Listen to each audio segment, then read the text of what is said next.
You are right. So this is, how the history was created, that this is the world map, and that from Europe, one of the greatest, as I said, folk wanderings, tides of immigration, from Europe, you can see, Spain, and they all reached, the east coast of America, across the most tumultuous North Atlantic Ocean, right? And these are some of the colonies that they set up in Massachusetts Bay, Boston, Plymouth Plantation, Rhode Island, Connecticut, Maryland, Virginia. This particular map is also very important because you see that all around and through the East Coast, they all settled. And it is as you come down towards south, you have Carolina, you have Georgia, Charlestown. Now, all these places are important. You can also see certain names like the Chesapeake and the several tribes who were pushed inside, and today several of them reside. The Cherokees, most of them reside in Oklahoma, which is in around the Central America. Right. Yeah, let me. Okay, yes. So, as you see, the next very important, can you all hear me? Hello? Yes. Yes, Yeah, ma'am. okay, okay, Yes, ma'am. wonderful. So, the next very important context is the context of revolution or the winning of independence. July 4th, 1776.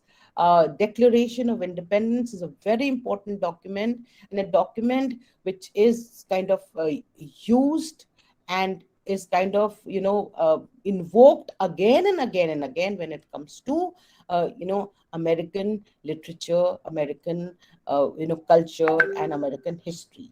I'll just read out, some bit from this Declaration of Independence because I think it's very important. We hold these truths to be self-evident, that all men are created equal, that they are endowed by the Creator with certain unalienable rights, and that among these are life, liberty, and the pursuit of happiness. So, with this extremely lofty democratic Declaration of Independence, the American Constitution, American government was formed with George Washington as the first president, John Adams as the second president, and all these decisions were taken. So, some of the these terms are very important. At the Boston Tea Party, Jefferson and Benjamin Franklin are two very, very important makers of the American Constitution. Alongside the Puritan there was another simmering context, that was the Quaker context, which is central to the American thought. Please don't mind. I want to in this today's talk give you at least quite a bit. I want to really touch upon all the context. So I might just go a little fast. Please button and tell me if you have, or ask a question, or just if you have a comment. Right. So the Quaker context, as I said, is very important. In 1680s, a sect of Christians inspired by Jen Fox turned away from the established church, the Catholic and the Anglican Puritans, in search of a new road to God. And for the Quakers, they believed that the God resides within you, and you don't need to really step out to churches and all that. So there was this conflict between the Puritan and the Quaker context. So on the this is an aside, but a very important aside. But along this, as I said, the expansionist impulse was on, westward expansion. There was movement inside. There was the California gold rush, and students, some of you might have seen movies, the Clint Eastwood films. If you've seen, the gold rush, the cowboy cult, the rucksack, men on horseback, moving into wilderness and all into deep west, moving towards west. The westward expansionist movement is a movement about, again, possibilities, again searching for, greater, looking for greener pastures, again, the spirit of conquering and conquer. So the gold rush is also called the frontier movement. It's also called, so literature revealed, and I hear it is Washington Irving's Rip Van Winkle, it revealed this new land, and again I'm going to now not use the word new, this land, which is America, as a land of legend and romance. And it is here, students, that we need to locate the Enlightenment period, the Enlightenment 1714 onwards, with Newtonian physics and Lockean philosophy. It brought in a new way of thinking about God, nature, humanity, right? And there was a whole lot of celebration of rationality, of practical conduct, also of materialism. And as I said, I mentioned Kreveker. You must, Kreveker is, I think, part of your background readings. So Kreveker needs to be read, his letters of the American farmer, that how there was this celebration of democracy in America. Right. Now, very interesting, all this while, one context was being totally ignored. And this is the slavery context. This is the black context. This is the context of regional differences.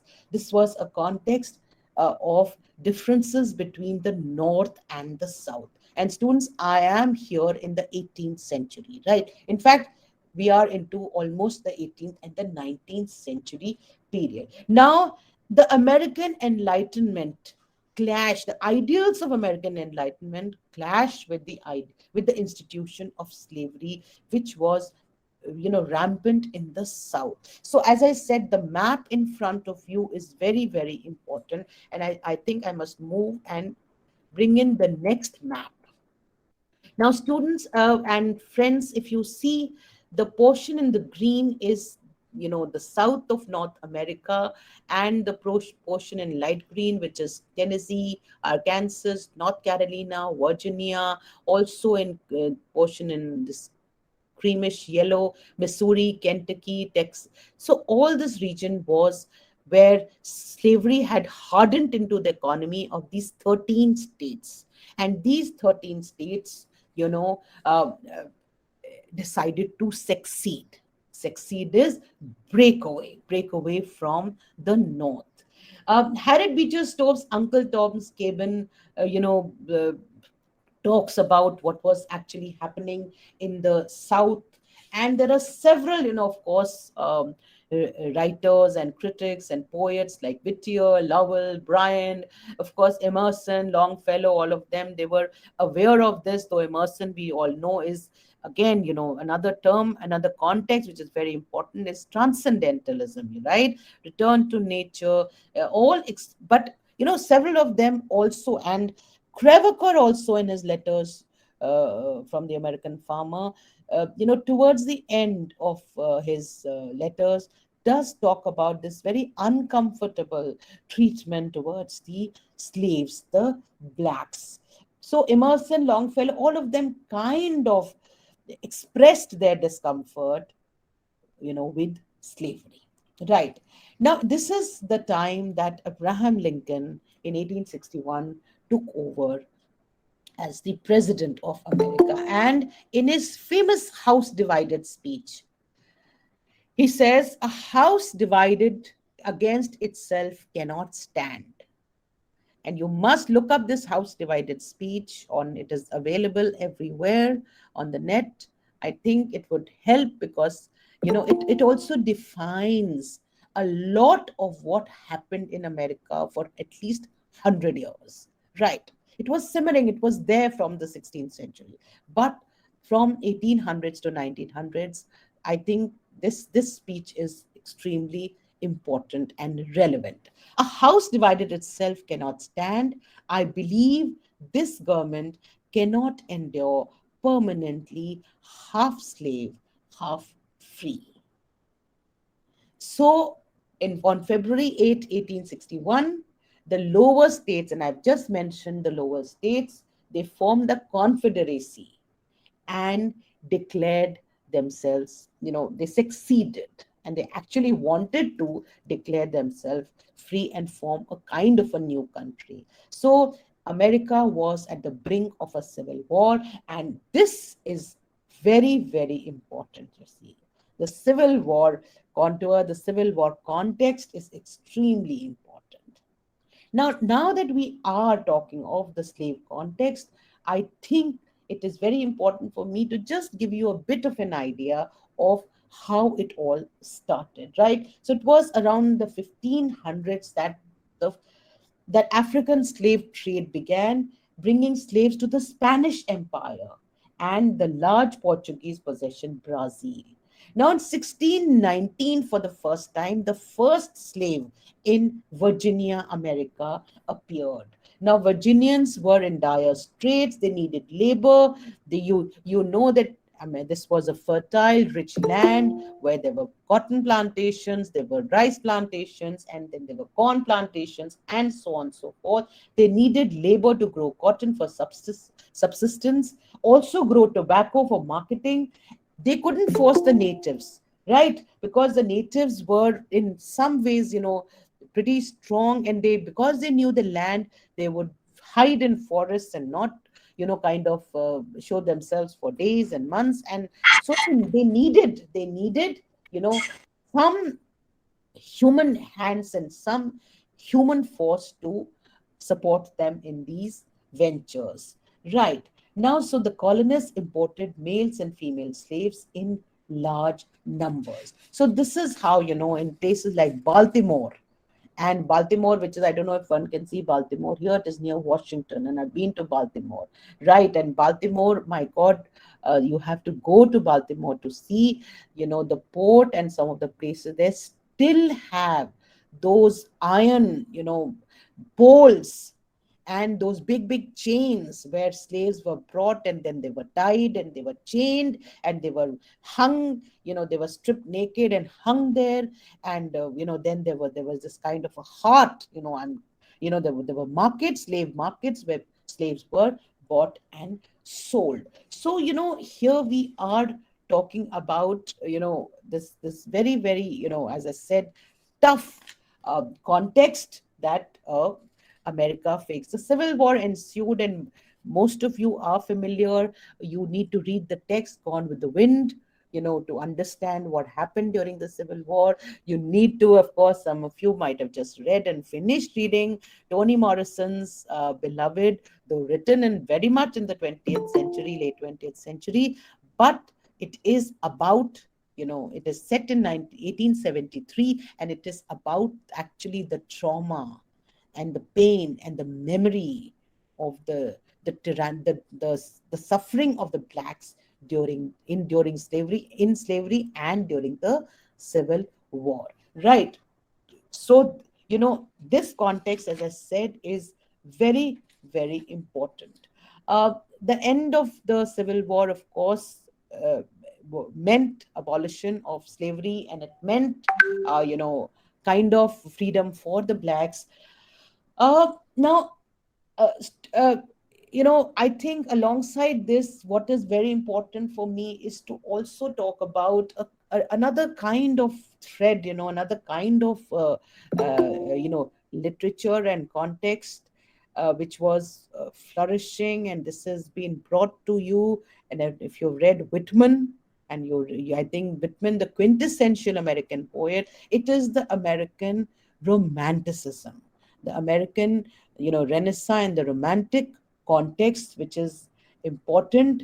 Uh, uh, Charles Brogden, Brown was the first American to devote himself to an exclusive literary career. Now, he portrayed the dark and the mysterious, and it was later on taken over by Edgar Allan Poe. We have, of course, Fenimore Cooper, we have Rip Van Winkle, all of them, writing about the optimism, of America, the stages of also introspection and self-evaluation, the idea of liberty, the idea of nationalism. Of course, there was a whole lot of influence of Great Britain, on them. The relation of also man and nature. So we have Thoreau and others, who were kind of, all part of this American romantic context.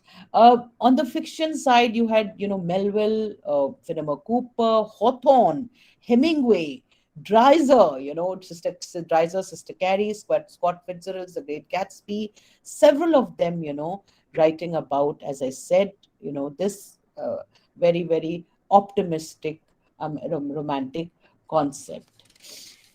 Let me, kind of move on and bring to you these important terms and contexts to remember. So when we talk of America, these are, I think, some of the very important, and they are up on the slide. American Dream, as I said, yes. Manifest Destiny. This was a treatise which, in many ways, listed down, what they wish to do in this new land. It was a very, very, as I said, a document which, in many way, provided them the roadmap. But it was, as I said, a very white Anglo-Saxon Protestant document, WASP document.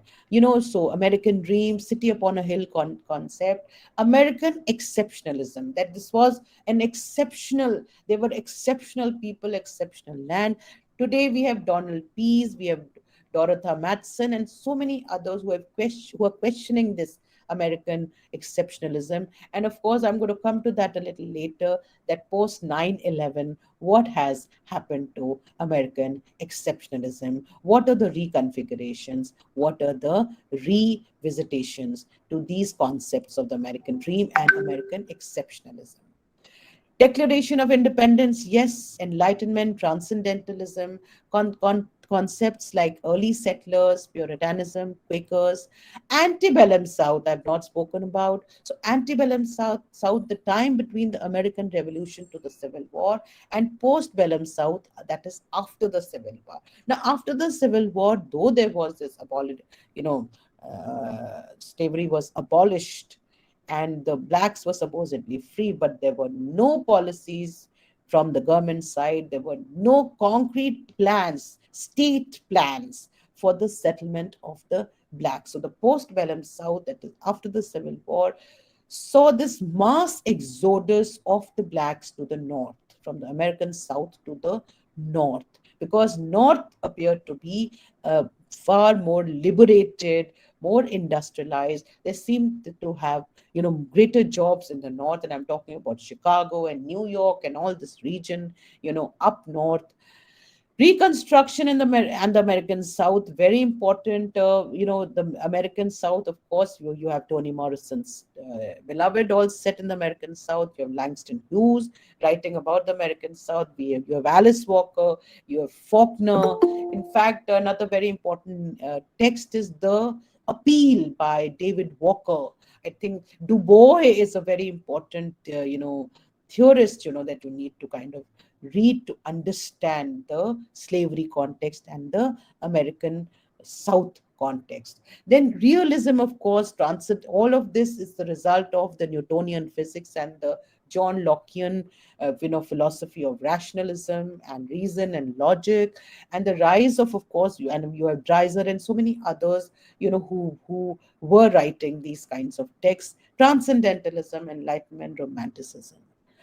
And now I come to this next very important phase, which is a little more contemporary, and we are into the 20th century. So we are looking at 1920s.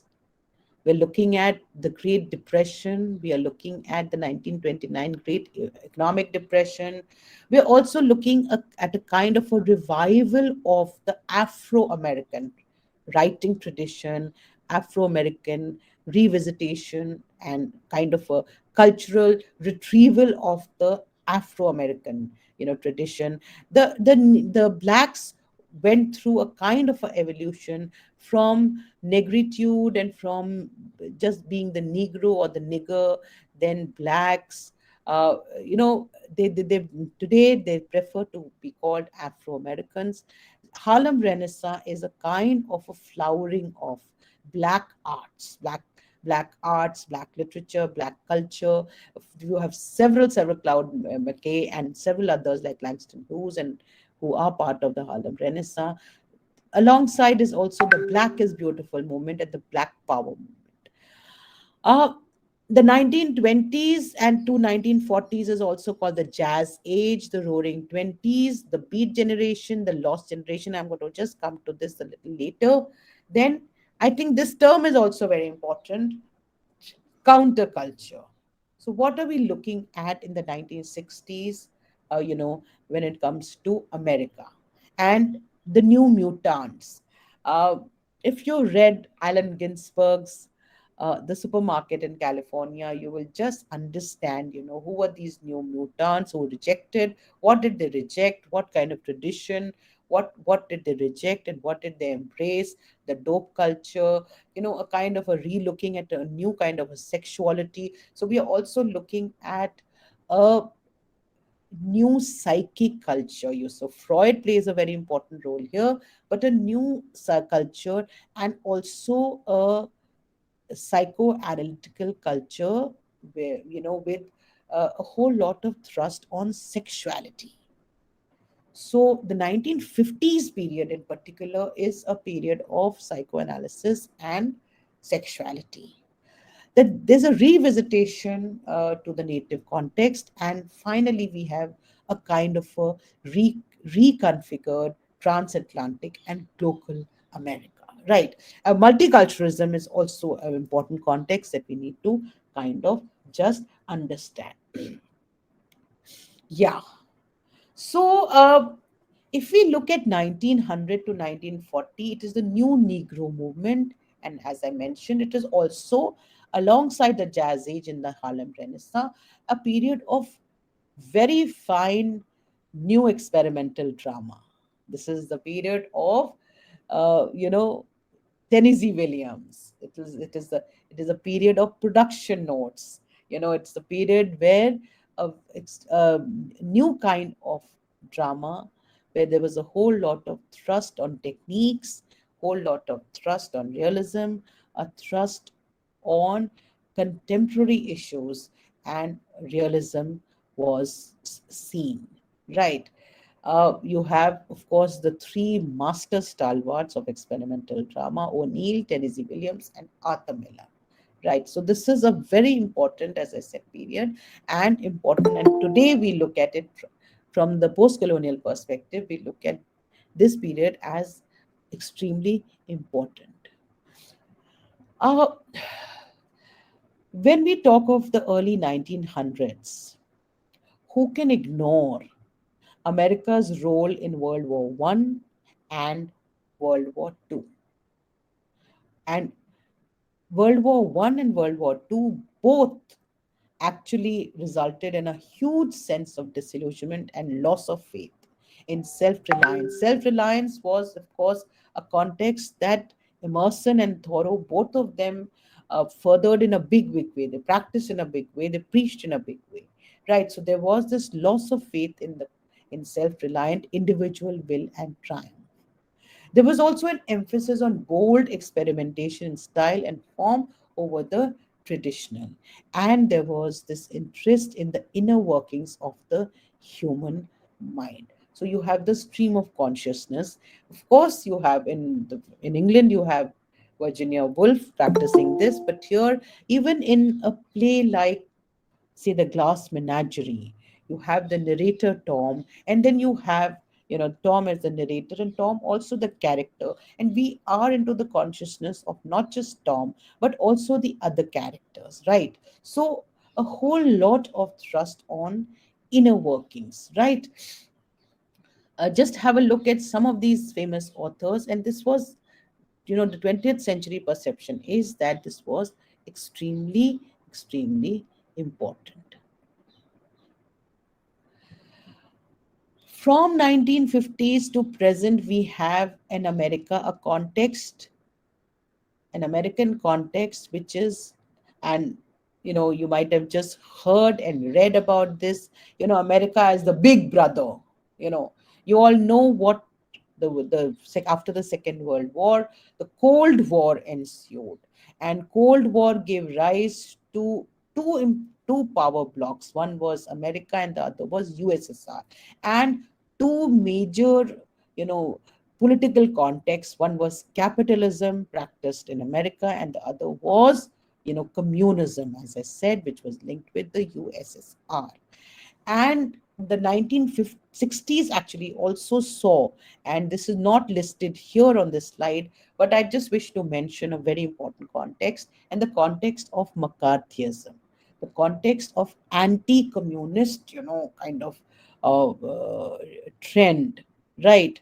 John McCarthy was a senator, and he, was, somebody who really practiced anti-communist sentiments and feelings. It was you know uh, mm, as easy for the state to capture and put behind bars. And I'm going to just kind of link it up quickly with the post 9/11 sentiment in America, where anybody with a crocheted cap was, or with the name Khan, was kind of uh, picked up or was in the line of suspicion. So similarly, one had to only utter the word USSR or utter the word, so, that that so and so is a communist, and the person would be put behind bars. So that was the kind of Manichaean ideology, and I call it a Manichaean ideology, that was practiced and furthered by John McCarthy, right? So and America was, that uh, had become that country that was interfering in other countries' affairs in a big way. So you had the Korean War, you had the Vietnam War, and it's a whole lot of literature around the Vietnam War, and you have Levertov writing, and I don't want to again, as I said, get into the details of all this. You have the Afghan War, you have the interference in Iraq. So there was this influenced by studies of media, language, and information technology.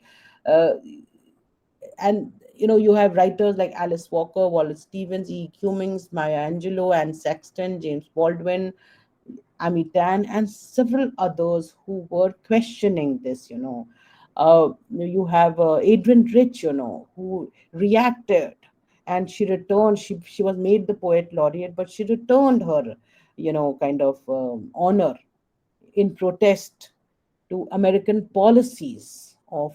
So this is a very important context that we need to understand. Of the last this is the last 70, 80 years America, right? How much time do I have? Swati? So this is like almost an hour. So I'm going to quickly now. You can take Uh, now another 10 minutes or so. 10 minutes, right, right, right. So let me now look at the conclusion. And the conclusion is, as I said, in fact, the last very important context in this context is of a new global order. It is America post 2001 9/11 attack on the trade towers and the Pentagon. Most of the earlier American contours and contexts have been recontextualized. America post 9/11, America is not the same anymore.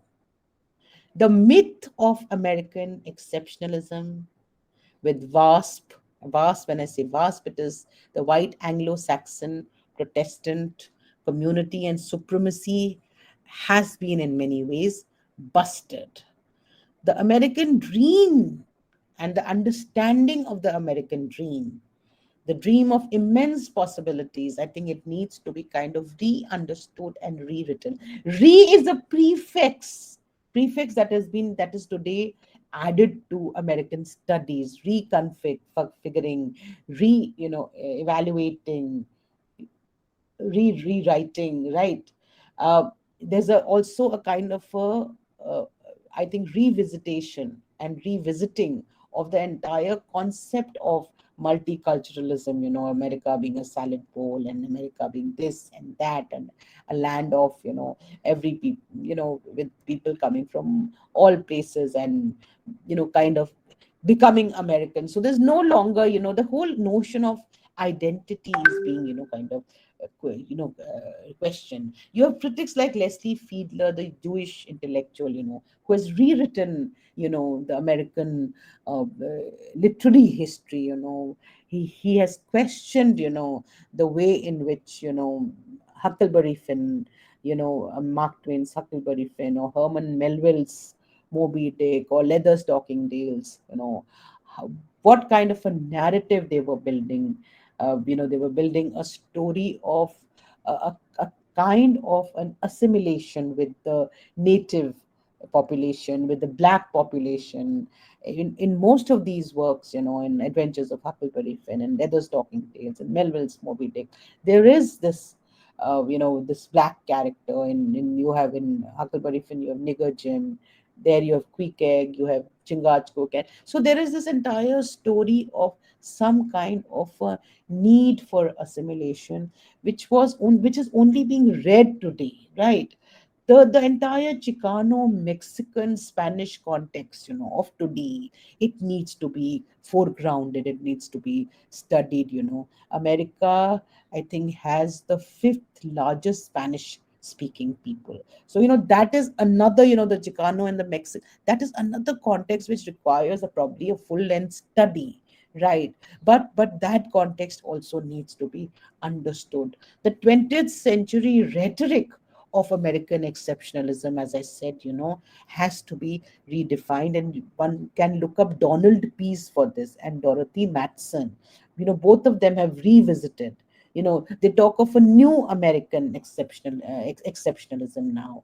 There is, as I said, a rise of identity politics. And today, one talks of these different, kind of silos, and different, as I said, pockets of cultural pockets, African Americans, Jewish Americans, Native Americans, South Asian diaspora, you know the whole lot there.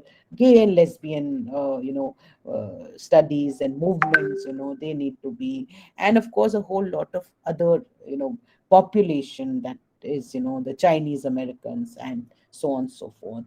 uh, I think it would be very interesting for me to come back full circle from where I began. I began, as I said, with the native context, which is actually the earliest context that we need to understand when we are looking at America. There is a revisitation to this context in today, and this is with which I would like to leave you. If you look at Sherman Alexie, he's still living.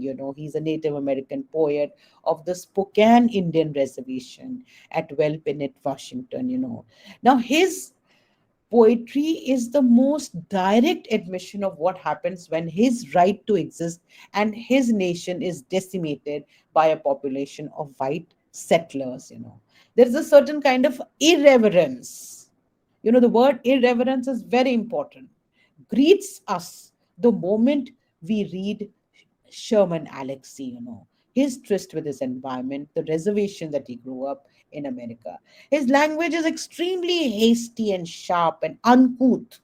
His images, as I said, are extremely uncaring, aggressive, and violent. Now, let us look at, I just picked up this very, very short poem, by Sherman Alexie. And a lot, we don't need to really analyze the poem. A lot will be clear by just kind of reading this poem.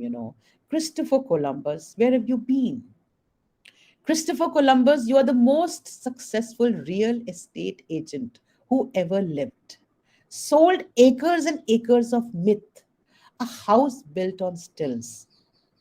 Beneath the burden of 15,000 years, my tribe celebrated this country's. Beneath the burden of 15,000 years. My tribe celebrated this country's 200th birthday by refusing to speak English. You see, all natives had their own languages, right? And English was thrust on them. By refusing to speak English. And we'll honor the 500th anniversary of your invasion, Columbus, by driving blindfolded cross country, naming the first tree we destroy America. So This is a poem, Postcards to Columbus, from his collection Old Shirts and New Skirts.